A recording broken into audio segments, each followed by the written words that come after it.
Doctor plus YouTube நேயர்கள் அனைவருக்கும் உங்களுடைய வெல்னஸ் குருஜியுடைய அன்பான வணக்கங்கள்.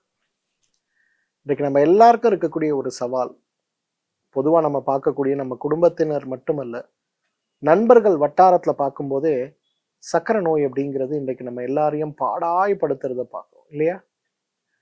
அதுவும் சர்க்கரை நோய்க்கு நல்ல மருத்துவமனை, நல்ல மருத்துவர், சிறந்த மருந்துகள் என்னென்னமோ நம்ம ட்ரை பண்ணி பார்க்கணும். ஆனால் சர்க்கரை நோய் கட்டுப்படலை அப்படிங்கிறது இன்னைக்கு நம்மில் நிறைய பேருக்கு கவலையாக இருக்கிறத பார்க்குறேன். என்கிட்ட வரக்கூடிய நிறைய நோயாளிகளை நான் பார்க்கும்போது சாதாரணமாகவே அவர்களுடைய சர்க்கரை 350, 400, ஆவரேஜ் பிளட் சுகர் 10.1, 11.2, 13.4ன்னா வரதை பார்க்கணும். இன்சுலின் போடுறாங்க, ஊசி மருந்துகள், விதவிதமான இன்சுலின் போடுறாங்க, விதவிதமான மாத்திரைகள், உணவுல கட்டுப்பாடுகள், உடற்பயிற்சிகள் எல்லாம் செஞ்சு ஃப்ரஸ்ட்ரேட் ஆகி கடைசியில் சார் எதுவுமே நான் ஒரு மாசமா ஃபாலோ பண்ணல சார், டாக்டர் கிட்ட போனால் உனக்கு இன்சுலின் ரெசிஸ்டன்ட் ஆயிடுச்சுப்பா, இனிமேல் உனக்கு ஒன்றும் பண்ண முடியாது, வேற வேற இன்சுலின்லாம் போடலாம், இல்லைனா ஒரு மாதம் வா ஹாஸ்பிட்டல் அட்மிட் ஆகு, நம்ம எல்லாம் பரிசோதனை பண்ணி என்னங்கிறத பார்ப்போம் அப்படின்னு சொல்லப்படுறதையும் நம்ம பார்க்கணும். இப்போ நம்ம எல்லார் மனதிலும் ஏற்படக்கூடிய ஒரு கேள்வி, ஏன் சர்க்கரை கட்டுப்பாடு ஆகலை? முதல்ல சர்க்கரை நோய்னா நம்ம என்னங்கிறத நம்ம எல்லாரும் புரிஞ்சுக்கணும். நம்ம எல்லாரும் புரிதலற்று சர்க்கரை நோயை அணுகக்கூடிய ஒரு சூழல்ல நம்ம இருக்கோம். இன்னைக்கு சர்க்கரை நோய்னா என்ன? சர்க்கரை நோய்னா நமக்கு தெரிஞ்சதெல்லாம் என்ன? இன்சுலின் சுரக்கிறது உடம்புக்கு பத்தலை, அல்லது இன்சுலின் சுரப்பே இல்லை, அப்போ சாப்பிட்ற உணவுகள் அணுக்களுக்கு போகக்கூடிய ஆற்றலற்ற நிலையில இருக்கக்கூடிய ஒரு நோய் தான் சர்க்கரை நோய் அப்படின்னு சொல்றோம். ஆனால் உண்மையிலே சர்க்கரை நோய்னா என்ன தெரியுமா? நம்ம உடம்புல இருக்கக்கூடிய ஒவ்வொரு அணுவும் நன்றாக வேலை செய்வதற்கு, சீராக வேலை செய்வதற்கு அதற்கு காற்று தேவை, நீர் தேவை, ஆற்றல் தேவை.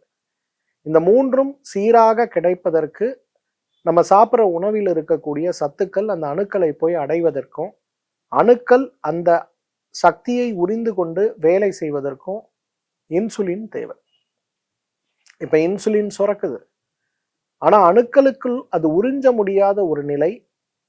ஏன்னா அணுக்களை சுற்றி இருக்கக்கூடிய கழிவுகளும் அணுக்களில் தேங்கி இருக்கக்கூடிய கழிவுகளும் நம்மை பாடாய்படுத்தும் போது சுரக்கக்கூடிய இன்சுலினை கூட உடல் சுரந்து உறிஞ்சி கொள்ள முடியாத அளவுக்கு இருக்கக்கூடிய ஒரு நிலை தான் சர்க்கரை நோய். இப்ப நம்ம ஒரு அறையில இருக்கோம்னு வச்சுங்களேன், அந்த அறையில ஒரு 300 பேர் இருக்கலாம். அந்த அறையில ஒரு 700 பேர் வந்தா எப்படி இருக்கும்? அந்த அறையில ஒரு 1000 பேர் இருந்தா எப்படி இருக்கும்? அப்படியே அந்த உள்ள இருக்கவங்களால மூச்சு விட முடியாமல் புழுங்கி புழுங்கி அப்பா எப்படா நம்ம வெளியில போவோம்னு ஒரு நிலை இருக்கும்ல. உங்கள் உடல் எப்பொழுது அந்த நிலையை அடைகிறதோ அந்த நிலை தான் சர்க்கரை நோய் அப்படிங்கிறத நம்ம புரிஞ்சுக்கணும். நம்ம இதுல என்ன பண்றோம்? இன்னும் 2 மாத்திரையை போடு, இன்னும் ஒரு இன்சுலின் ஊசியை போட்டுக்கிட்டே இருக்கும்போது உடம்பு ப்ளோட் ஆகிட்டே போறதை பார்க்க முடியும். இன்சுலின் போடுகின்ற சர்க்கரை நோயாளிகளுக்கு மிகப்பெரிய சவால் இன்னைக்கு எல்லாருக்கும் தெரியும், என்ன ஆகும்? வெயிட் ஏறிட்டே போகுது. அப்ப என்ன செஞ்சு இந்த சர்க்கரையை கட்டுக்குள்ள கொண்டு வரலாம்? பொதுவா நம்முடைய மருத்துவமனையில, என்னுடைய அனுபவத்துல நம்ம செய்யக்கூடிய முதல் சிகிச்சை என்ன தெரியுமா? டீடாக்ஸ். இந்த டீடாக்ஸ் அப்படிங்கிறது என்ன? வெறும் பேதிக்கு மருந்து சாப்பிட்றது கிடையாது. உடம்பு வாதமா பித்தமா கபமாங்கிறத நம்ம நாடி பார்த்து புரிஞ்சு, வாத நாடிக்கு என்ன தேவை, பித்த நாடிக்கு என்ன தேவை, கப நாடிக்கு என்ன தேவைங்கிற ஒரு புரிதலுடைய அடிப்படையில மருந்துகள் பிரத்யேகமாக ஒவ்வொருத்தருக்கு தேவையான மருந்துகளை தயார் செய்து, அதாவது இன்னைக்கு ஒரு வீட்டில இருந்து ஒரு கணவன் மனைவி வராங்கன்னா அவங்களுக்கு டீடாக்ஸ் கொடுக்குறோம்னா 2 பேருக்கும் ஒரே மருந்து இருக்காது.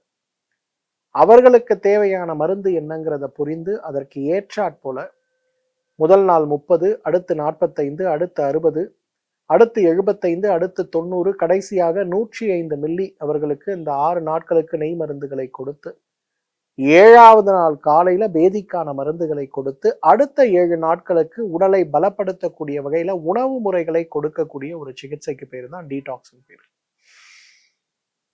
இந்த டீடாக்ஸ் செய்யும் போது நமக்கு உடம்புல என்ன நல்ல மாற்றங்கள் இருக்கும்? முதலாவது மாற்றம், இந்த கழிவுகள்லாம் வெளியில போச்சுன்னா 1000 பேர் இருக்கக்கூடிய ரூம்ல இருந்து ஒரு 500 பேரை நீங்க வெளியில அனுப்புனா என்ன ஆகும்? மீதி இருக்க 500 பேருக்கு சுவாசிப்பதற்காகவாது காற்று கிடைக்கும். அந்த ஆறுதலை உடலுக்கு முதல்ல நீங்க கொடுக்கும்போது, நீங்க எடுத்துட்டு இருக்க இன்சுலின் மருந்தோ, ஊசி மருந்துகளோ, மருந்தோ, மாத்திரையோ எதா இருந்தாலுமே உடம்புக்குள்ள காற்றுடைய தேவையோடு அது போகும்போது அந்த மருந்துகள் உடம்புக்குள்ள போய் முதல்ல வேலை செய்யறத நம்ம பார்க்க முடியும். அப்ப கட்டுப்படாமல் இருக்கக்கூடிய சர்க்கரை நோய் வேகமாக கட்டுக்குள் வருவதை நம்ம பார்க்க முடியும். இதுதான் முதல்ல நம்ம செய்ய வேண்டிய முயற்சி. இரண்டாவது முயற்சி, மிக முக்கியமான முயற்சி நாம் செய்ய வேண்டியது என்னன்னா தியானம். இன்னைக்கு எல்லாம் சர்க்கரை நோய் கட்டுப்படணும்னா 6000 அடி நடங்க, 7000 அடி நடங்கன்னு சொல்றாங்க. நம்ம பல பேர் சொல்லுவோம், சார் காலையில 6 மணிக்கு நான் வேலைக்கு போனா ராத்திரி 10 மணிக்கு தான் சார் வரேன், நான் எங்க சார் போய் உடற்பயிற்சி செய்யறது, நேரமே இல்லை சார். சர்க்கரை கட்டுப்படலைன்னா டாக்டர் போனா பயங்கரமா திட்டுறாரு சார், ஆனா நான் என்ன பண்ணாலும் எனக்கு நேரமே இல்லையே சார், நான் என்ன பண்றது? உடற்பயிற்சி செய்ய முடியவில்லை என்றாலும் மனப்பயிற்சி, தியானம் செய்ய முடியுமான்னு பாருங்க. ஏன்னா தியானத்தின் மூலமாக உலகத்தையே வெல்ல முடியும் அப்படிங்கிறது தான் ஒரு உண்மை. ஆனா தியானம் செய்வதற்கான முயற்சிகளை நாம் எடுக்கிறோமா அப்படிங்கிறது தான் இன்றைக்கு மிகப்பெரிய ஒரு கேள்விக்குறி. இன்றைக்கு தியானத்தின் மூலமாக உலகையே வெல்ல முடியும் அப்படின்னும் போது ஏன் சர்க்கரை நோயை நம்மால வெல்ல முடியாது? ஸோ முதல் முயற்சி, நம்ம உடம்புல இருக்கக்கூடிய கழிவு நீக்கம். மொத்தமா உடம்புல இருக்கக்கூடிய கழிவுல ஒரு 50-80% நீங்க எடுத்துட்டீங்கனாலே உடல் நல்லா இருக்கும். அடுத்த முயற்சி தியானம். இந்த 2 முயற்சிகளுக்கு பிறகு 3வது முயற்சியாக நாம் செய்ய வேண்டியது ஒரு அழகான மருந்து. 25 வருஷத்துல சர்க்கரை நோயை பற்றியும் சர்க்கரை நோயாளிகளையும் நான் ஆயிரக்கணக்கில் அல்ல லட்சக்கணக்கில் பார்த்துருக்கேன். அவங்க சாப்பிட்ற மருந்து, அவர்களுக்கு கொடுக்கக்கூடிய இயற்கை மருந்து, தமிழ் மருந்துகள், ஆயுர்வேத மருந்துகள்னு நிறைய விஷயங்களை நான் பார்த்துருக்கேன். ஆனா இது எல்லாத்துலேயும் சிறந்த வகையில சர்க்கரையை கட்டுப்பாடற்ற சர்க்கரையை கட்டுப்படுத்த உதவிய ஒரு அருமருந்து எது தெரியுமா? சிறந்த மருந்து எது அப்படின்னு பார்த்தீங்கன்னா வெந்தயம் தான். நம்ம நிறைய பேர் சொல்லுவாங்க, சார் நான் வெந்தயம் வறுத்து பொடி செய்து சலித்து டெய்லி காலையில சாப்பிட்றேன், என்னோட சுகர் குறையவே இல்லை சார் அப்படிம்பாங்க.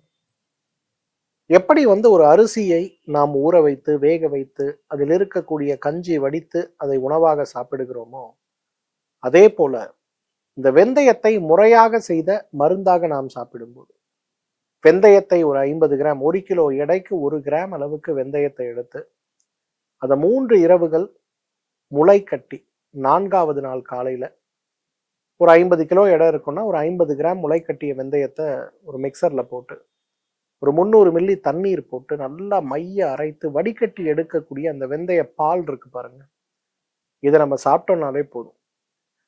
ஒரு 14 நாட்கள் விடாம சூடான இந்த வெந்தய பால், யாருக்காவது குளிர் இருக்கும், இல்லை சைனஸ் இருக்கு, ஆஸ்மா இருக்குன்னா அவங்க அதுல ஒரு 5 மிளகை நறுக்கி போட்டு இந்த மிளகு கலந்த இந்த வெந்தய பாலை காலையில வெறும் வயிற்றுல அவங்க சாப்பிட ஆரம்பிக்கும் போது அவ்வளவு அழகாக அவர்களுடைய சர்க்கரை, இன்சுலின் ரெசிஸ்டன்ஸ். முதல்ல செய்ய வேண்டியது கழிவு நீக்கம், இரண்டாவது செய்ய வேண்டியது உடல்ல இருக்கக்கூடிய நோயை குறைப்பதற்கான முயற்சியாக இந்த வெந்தய பாலை நம்ம சாப்பிடணும்.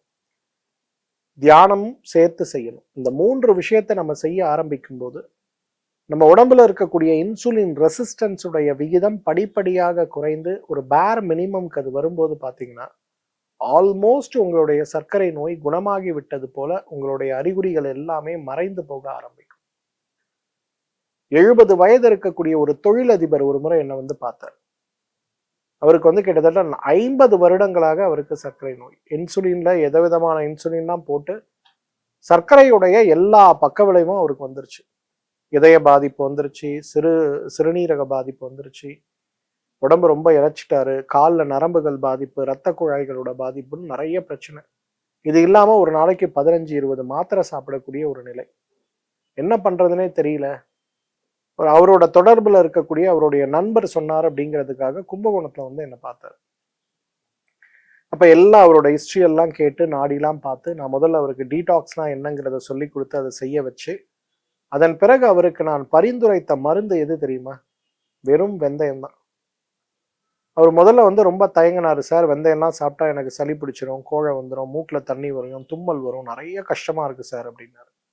இப்போ நான் அவரை உட்கார வச்சு எக்ஸ்பிளைன் பண்ணேன் எப்படி வெந்தயம் நம்ம உடம்புல வேலை செய்யுது, மணிப்பூரக சக்கரத்துல வெந்தயத்துடைய பயன் செயல்பாடு என்ன, மணிப்பூரக சக்கரத்துக்கும் சர்க்கரை நோய்க்கும் இருக்கக்கூடிய தொடர்பு என்ன, மூலாதார சக்கரம், சுவாதிஷ்டான சக்கரம், மணிப்பூரக சக்கரம், இந்த 3ல் இருக்கக்கூடிய சக்தி ஓட்டங்களை சீராக்க வெந்தயம் எவ்வாறு உதவி செய்து அப்படிங்கிறத அவருக்கு ஒரு 1/2 மணி நேரம் கிளாஸ் எடுத்து அதன் பிறகு அவரை ஃபாலோ பண்ண சொன்னேன்.